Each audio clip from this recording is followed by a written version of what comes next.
Hello दोस्तों, नमस्कार। कैसे हैं आप सब लोग। मैं आपका दोस्त Legender click at singing star की तरफ से आपका स्वागत करता हूं हमारे शो में, जिसका नाम है अतिथि एक मुलाकात, जहां पर हम आपकी मुलाकात देश के कुछ खास लोगों से और कुछ उभरते हुए कलाकारों से कराते हैं।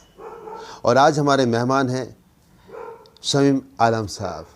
आप राइटर हैं, प्रोड्यूसर हैं, डायरेक्टर हैं, आर्टिस्ट हैं, आर्ट डायरेक्टर हैं, मेकअप आर्टिस्ट हैं।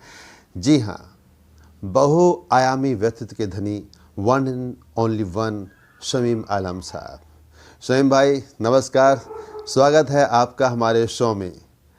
शमीम भाई, मैं चाहता हूं कि सबसे पहले आप हमारे दर्शकों को अपने बारे में कुछ बताएं।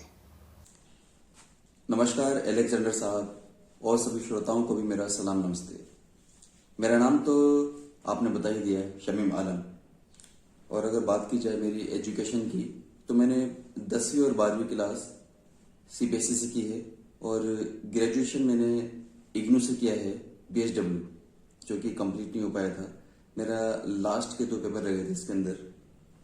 खैर, शिक्षा की उम्र निकलती नहीं है, तो दिल में कहीं ना कहीं ये उम्मीद बाकी है कि दोबारा से मैं अपनी ग्रेजुएशन कंप्लीट करूंगा और इंशाल्लाह ताला जल्दी ही मैं इस और कदम बढ़ाऊंगा अपना। अब बात की जाए कि मेकअप आर्टिस्ट बनने से पहले मैं क्या करता था, तो दोस्तों मैंने भी बाकी लोगों की तरह बहुत सारे पापड़ बेले हैं। मैंने रेडी पर फ्रूट्स भी बेचे हैं, सब्जियां भी बेची हैं और सर्दियों में रात के टाइम मैंने मूंगफली, उबले हुए अंडे, ऑमलेट वगैरह ये सब बेचा है। खैर, ये तो एक जिंदगी का पार्ट है जो चलता ही रहता है। तो उसके बाद फिर एक अच्छा दौर भी आया। मैंने टाइल लगाकर डोर टू डोर मार्केटिंग भी की और ब्लैश फ्लैश कोरियर कंपनी में मैंने काम किया और फ्लैट डिस्पैच एक कोरियर कंपनी थी, उसमें भी मैंने काम किया। और उसी दौरान फिर मैंने बीएसडब्ल्यू किया था, स्टार्टिंग थी बीएसडब्ल्यू की। तो तभी मेरी जॉब लग गई थी एक एनजीओ के अंदर, जहां मैंने 6 साल तक काम किया। उसी दौरान फिर मैंने मेकअप का भी काम सीख लिया और तब से फिर मैं अभी तक लगातार मेकअप आर्टिस्ट के तौर पे बतौर बॉलीवुड में काम कर रहा हूँ। और हाँ, एक चीज़ मैं आपको स्टार्टिंग में बताना भूल गया, मैं थोड़ा संकोची और शर्मीले स्वभाव का भी यानी इंसान हूँ, जो मेरे इंटरव्यू में आपको दिख जाएगा।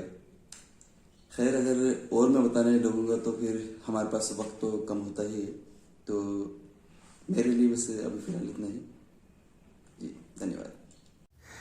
शमीम भाई, मैं आपको पर्सनली जानता हूं कि आपको कोई भी फील्ड मिले आप बहुत ही अच्छी तरह से कर लेते हैं। मेरा प्रश्न है आपसे कि जब आप ये एक्टिंग थिएटर से नहीं जुड़े हुए थे, तो आप तब लाइफ में क्या बनना चाहते थे? काफी अच्छा सवाल किया आपने। सपने कौन नहीं देखता, सभी सपने देखते हैं और खासकर बच्चे तो सपने देखते ही देखते हैं। मेरे ख्याल से कोई ऐसा बच्चा होगा जो सपने ना देखता हो, चाहे वो गरीब का बच्चा हो, अमीर का बच्चा हो, सब बच्चे सपने देखते हैं। बस वही कि सपनों के भाव चेंज हो जाते हैं, सपनों की दिशा चेंज हो जाती है। और मैंने भी सपना देखा। जब मैं छोटा था तो मैं अक्सर सोचा करता था कि जब मैं पढ़ाई पूरी कर लूंगा उसके बाद मैं मजिस्ट्रेट बनूंगा और लोगों के ऊपर हुक्म चलाऊंगा। तो फिर वक्त बदलता गया, उसके बाद फिर सपने भी बदलते गए। उसके बाद मैं डॉक्टर भी बनना चाहता था, फिर इंजीनियर भी बनना चाहता था। यानी कि जहां दिशा लेके जा रही थी तो उसी हिसाब से फिर सपने भी चेंज होते गए। तो खैर, ये सब चलता ही रहा और फाइनली मैं अभी मेकअप आर्टिस्ट बन गया हूँ। और मजिस्ट्रेट वाला सपना तो खैर पूरा नहीं हो पाया, लेकिन फिलहाल मैं जिस फील्ड के अंदर हूँ वहां पर मैं मजिस्ट्रेट का किरदार जरूर निभा सकता हूँ। और अपनी बात खत्म करने से पहले मैं पाशा साहब की 2 पंक्तियां मैं आपको सुनाना चाहता हूँ उनकी कविता से। मेहनत की लूट सबसे खतरनाक नहीं होती, गद्दारी व लोभ की मुट्ठी भी सबसे खतरनाक नहीं होती, सबसे खतरनाक होता है हमारे सपनों का मर जाना। इसलिए अपने सपनों को मत मरने दीजिए, सपने देखिए और खुली आंखों से सपने देखिए। धन्यवाद। बहुत खूब। शमीम भाई, एक्टिंग से जुड़े हर काम में आपने अपने आप को ढालने की कोशिश की है। मेरा आपसे प्रश्न है कि आपने सिर्फ मेकअप आर्टिस्ट को ही क्यों चुना? क्या बात है साहब। तीसरा क्वेश्चन आपका एकदम फिल्मी अंदाज में है। फिल्मी अंदाज में मैं इसलिए कह रहा हूँ क्योंकि बचपन में पेंटिंग का शौक था और पापा अक्सर बोलते थे कि पढ़ाई लिखाई यानी ज़्यादा करता नहीं है और पेंटिंग में ही लगा रहता है। तो जैसा हमारी पुरानी हिंदी फिल्मों में होता था कि बाप बच्चों के पीछे यही पड़े रहते हैं कि आप ये मत करो वो मत करो, और फाइनली जो हम जिस चीज़ के लिए पापा मना करते थे उसी चीज़ में बच्चा कामयाब हो जाता है। तो ये थोड़ा सा फिल्मी यानी स्टाइल में हो गया, तो जिसका सुन के मुझे थोड़ा सा अच्छा लगा और पापा भी काफ़ी खुश हैं मेरे मेकअप आर्टिस्ट बनने से, क्योंकि काफ़ी चीज़ें सुधरी हैं लाइफ के अंदर। और अब बात आती है कि मैंने मेकअप आर्टिस्ट का काम ही क्यों चुना। तो साहब बात यह है कि पेंटिंग में मैंने बता ही दिया कि मेरा हाथ अच्छा था। तो जिस दौर में हम थिएटर करते थे तो तब हम कोई भी स्टेज शो करते थे तो हम अक्सर मेकअप आर्टिस्ट को हायर करते थे अपने किसी भी शो के लिए। तो वो अच्छी खासी रकम हमसे लेकर चले जाते थे और चूंकि हम चंदा लेके थिएटर करते थे तो हमारे पास इतना पैसा होता नहीं था कि हम मेकअप आर्टिस्ट का खर्चा अफोर्ड कर पाएँ। तो मैं उस वक्त मेकअप आर्टिस्ट की हेल्प कर दिया करता था। तो मुझे लगा कि ये तो मेरे लिए बहुत आसान चीज़ है, तो मैंने अपने ग्रुप में शेयर की इस चीज़ को कि मैं ये सब कर सकता हूँ। तो एक दिन ये फाइनल हुआ कि हम जाकर मेकअप का सारा सामान लेकर आ जाएं और जब भी कोई शो करें तो उसमें मैं मेकअप कर सकूं और हमारा एक अच्छा पैसा बच जाए। तो फिर ये सिलसिला चालू हो गया। तो उसी दौरान फिर BSW भी मैं कर रहा था। तो तभी मेरी एक प्रयास नाम की NGO है, उसमें जॉब लग गई। एक्चुअली ये जुवेनाइल सेंटर था जहाँ मेरी जॉब थी, तो जहाँ पर बच्चों को ऑब्जर्वेशन में रखा जाता था, जो बच्चे जुवेनाइल्स होते हैं उन्हें। तो एक तीसरी दुनिया है, उसके बारे में मैं कभी डिटेल में जब कभी दोबारा इंटरव्यू हुआ तो उसमें बात करेंगे। तो वहाँ पर बच्चों के साथ मैं थिएटर भी करता था, लेकिन इस दौर में जब मैं बच्चों वहाँ पर NGO में काम कर रहा था तो थिएटर की सारी एक्टिविटी मेरी छूट गई थी। बस जब कोई शो होता था तभी मैं छुट्टी लेकर वहाँ पर मेकअप कर दिया करता था। तो कहीं ना कहीं दिल में ये मलाल हो रहा था कि मैं यानी थिएटर करना चाहता हूँ और मैं ये कर नहीं पा रहा। यानी कि फिल्म लाइन में भी जाने की इच्छा थी, तो वहाँ पर भी मैं उस फील्ड में भी कुछ नहीं कर पा रहा। तो एक दिन ऐसा हुआ कि अखबार में मेकअप आर्टिस्ट के लिए इंटरव्यू हुआ। यानी एक फेमस सेलिब्रिटी हैं तो उनका इंटरव्यू आया। तो उसमें यह था कि मेकअप के फील्ड में काफ़ी स्कोप है बॉलीवुड के अंदर। तो वो मुझे क्लिक किया। तो फिर मैंने अपनी ही संस्था से लोन लिया। लोन लेकर मैं नाइट में प्रयास में जाता था और दिन में मैं मेकअप का काम सीखता था। और जैसे ही मैंने मेकअप का कोर्स कंप्लीट किया अपना, ये एक एल्प्स अकेडमी वहाँ से, तो उसके तुरंत बाद ही मुझे एक फिल्म मिल गई परवेज़ नसीर खान साहब की, जो मेरे गुरु भी हैं इस फील्ड के अंदर।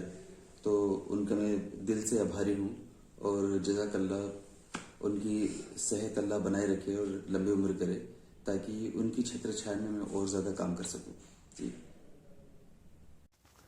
बहुत खूब। शोएम भाई, मैं आपको पर्सनली जानता हूँ। आप पिछले 14 साल से बॉलीवुड से जुड़े हुए हैं। मैं आपसे पूछना चाहता हूँ कि आपने किन किन कलाकारों को अपनी ब्रश की खूबसूरती से रंगा है। जी, बहुत अच्छा सवाल किया आपने। और ये सवाल अक्सर मुझसे लोग पूछते रहते हैं कि आपने किस हीरो किस हीरोइन का मेकअप किया है। तो मैं आपके चैनल के थ्रू सबसे पहले आपको ये बता देना चाहता हूँ और जनता को ये बता देना चाहता हूँ कि जितने भी हीरो हीरोइन होते हैं ना, तो उनके सबके अपने अलग से पर्सनल मेकअप आर्टिस्ट होते हैं जिनका मेकअप वो ही करते हैं। तो बाकी अगर किसी इंटरव्यू में अगर उनका मेकअप आर्टिस्ट नहीं तो तब मौका मिल जाता है उनका मेकअप करने का।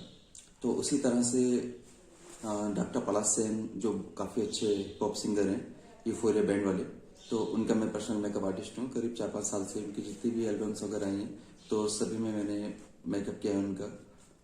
और मनोज तिवारी साहब हैं जो BJP में सांसद हैं, तो उनका भी मैंने 1 साल तक लगभग पर्सनल मेकअप का काम किया है। और इसके अलावा बाबा रामदेव, राखी सावंत और टीवी के काफ़ी स्टार हैं। महाकुंभ सीरियल में जो जिन्होंने रुद्र का किरदार निभाया था, लाइफ के ऊपर आया था ये, तो वहाँ पर मैंने टैटू वर्क भी किया है उनकी पीठ पर। और सीमा विश्वास जी के के साथ भी मैंने काम किया है, और केतकी देसाई और पुनीत सर, बहुत सारे लोग हैं जो अभी मुझे एकदम से नाम याद नहीं आ रहे, आपने अचानक से सवाल कर दिया। तो करीब 14 साल में काफ़ी लोगों के साथ काम किया है, जो काफ़ी मज़ा आया मुझे। एक्चुअली मैं मेकअप डिज़ाइनर हूँ, क्योंकि अगर जो मेकअप डिज़ाइनर होते हैं तो वो कैरेक्टर को ढालते हैं, तो काफ़ी मज़ा आता है मुझे। काफ़ी लोगों के साथ काम किया मैंने जी। बहुत खूब। स्वयं भाई, थिएटर हो, फिल्म हो, शादी हो या कोई भी फंक्शन हो, उसमें मेकअप का खास रोल होता है। लेकिन जब फिल्म में संगीत या नृत्य की बात आती है, तो क्या आप लोगों को शूटिंग के वक्त कुछ खास प्लान करना पड़ता है? जी बिल्कुल। जिस तरह से हम 60s का एरा देखें तो उसमें सिंगिंग भी अलग तरह की है। तो उस वक्त जो सिंगिंग होती थी तो उसमें सभी एक साथ बैठकर, यानी सारे जितने भी इंस्ट्रूमेंट्स वगैरह हैं सब एक साथ बज रहे हैं, और जो सिंगर्स हैं जो डुअल सिंगिंग कर रहे हैं तो वो भी एक साथ ही बैठकर, और म्यूजिक डायरेक्टर, म्यूजिक कंपोजर सब एक साथ होते थे और सब एक साथ काम करते थे। तो तब वहाँ से बहुत ही खूबसूरत चीज़ें निकलती थी। लेकिन आजकल थोड़ा सा इसमें भी थोड़ा चेंज हो गया है कि सिंगर, आज एक सिंगर ने गा दिया, कल दूसरे सिंगर ने गा दिया, आज इस इंस्ट्रूमेंट का थोड़ा सा ले लिया और फिर बाद में उनको मिक्सिंग करके एक कर दिया गया। पहले ऐसा नहीं होता था। तो जिस तरह से पहले सिंगिंग भी पूरी चेंज थी, उसी तरह से मेकअप भी चेंज था। आप ये देखिए कि आज बहुत ही नेचुरल मेकअप होने लगा है कैरेक्टर के हिसाब से, क्योंकि नेचुरल एक्टिंग होने लगी है तो उस हिसाब से मेकअप भी हो गया है। और उस दौर में हम सब एक इमेज करते थे किसी भी चीज़ को कि लोग सिर्फ खूबसूरत देखें, हीरो हीरोइन सिर्फ खूबसूरत देखें तो उनको बहुत खूबसूरत दिखाते थे। अच्छा खासा उनके चेहरे पे बेस होता था, आंखें उनकी बड़ी बड़ी दिखाते थे, और बहुत ही हैवी हैवी हेयर स्टाइल्स वगैरह होती थी उनकी सभी की। तो यानी म्यूजिक के साथ मेकअप भी चेंज होता गया है समय के हिसाब से जी। क्या बात है स्वयं भाई।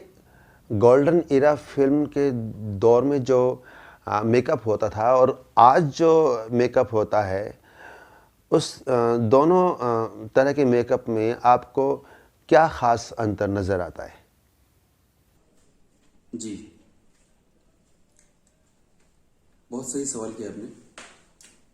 गोल्डन ईरा और आज के दौर में जिस तरह से एक्टिंग का फर्क हो गया है कि आज बहुत ही रियलिस्टिक एक्टिंग होती है, और उस दौर में बहुत लाउड एक्टिंग होती थी। उसी तरह से मेकअप भी आज के दौर में बहुत रियलिस्टिक होने लगा है, और उस दौर में बहुत लाउड मेकअप होता था। यानी बहुत सारा बेस मुंह पर छुपा हुआ है, और लंबी लंबी आंखें, बहुत हैवी हेयर स्टाइल, और यानी कि ये समझे कि पूरा बहुत मेकअप की दुकान हुआ करती थी उस दौर में। लेकिन वो मेकअप काफ़ी खूबसूरत मेकअप हुआ करता था उस दौर का।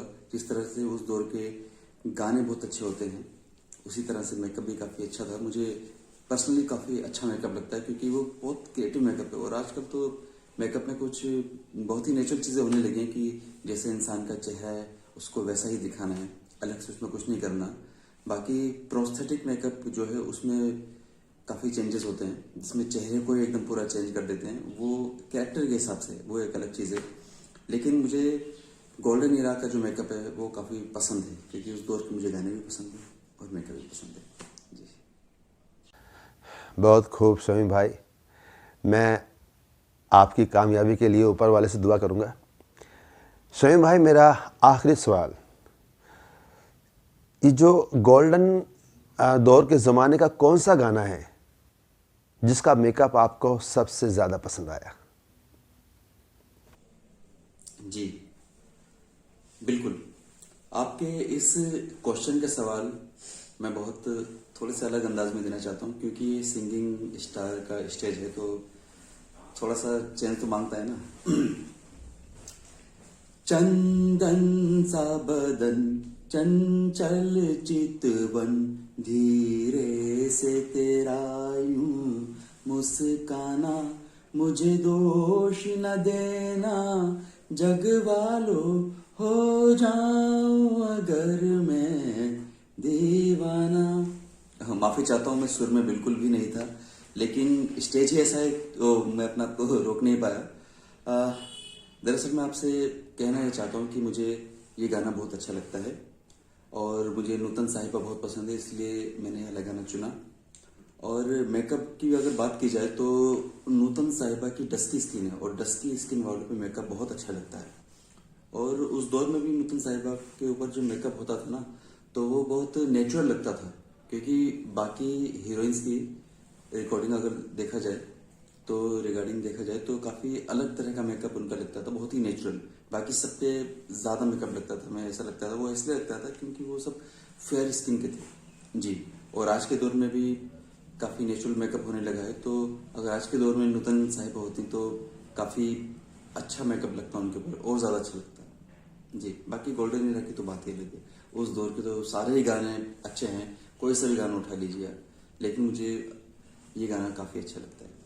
और मैं जाते जाते आपके चैनल के थ्रू पूरी देश की जनता को ये कहना चाहता हूँ कि आ, बहुत अच्छा हमारा संस्कृति रही है बॉलीवुड की, तो गोल्डन एरा की तो बात ही अलग है।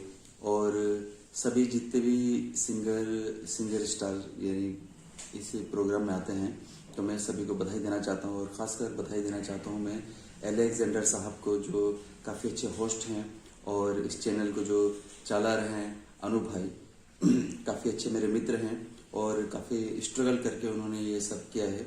और जिस तरह से उन्होंने ये प्लेटफॉर्म तैयार किया है नए सिंगर्स के लिए, क्योंकि हर सिंगर्स को हर प्लेटफॉर्म नहीं मिल पाता, तो अनिल जी आपने वाकई में बहुत अच्छा काम किया है, उसके लिए मैं आपको सलाम करता हूँ। और पूरी देश की जनता को मैं कहना चाहता हूँ कि आप मोहब्बत बांटिए, मोहब्बत करिए, मोहब्बत से रहिए, और 60s के सारे यानी गोल्डन एरा के गाने सुनते रहिए, अपने बच्चों को सुनाइए, और नए गाने भी सुनिए, वो भी अच्छे होते हैं। बस वही कि गोल्डन एरा तो सदाबहार है। नमस्कार, आदाब। क्या बात है शमीम भाई, आपसे बात करके बहुत अच्छा लगा। काफ़ी अरसे के बाद आपसे मुलाकात हुई। आपने जो अपना बेशकीमती वक्त हमारे दर्शकों के लिए निकाला, उसके लिए बहुत बहुत शुक्रिया। तो दोस्तों, ये थे शमीम आलम साहब। आशा करता हूँ कि इस मुलाकात से आपको बहुत सी जानकारी हुई होगी। चलिए मिलते हैं हमारे अगले शो में, जिसका नाम है वीकेंड सितारे गीत मेरे मन के। जो गाएगा वही छाएगा। तब तक अपना ख्याल रखिएगा। बाय।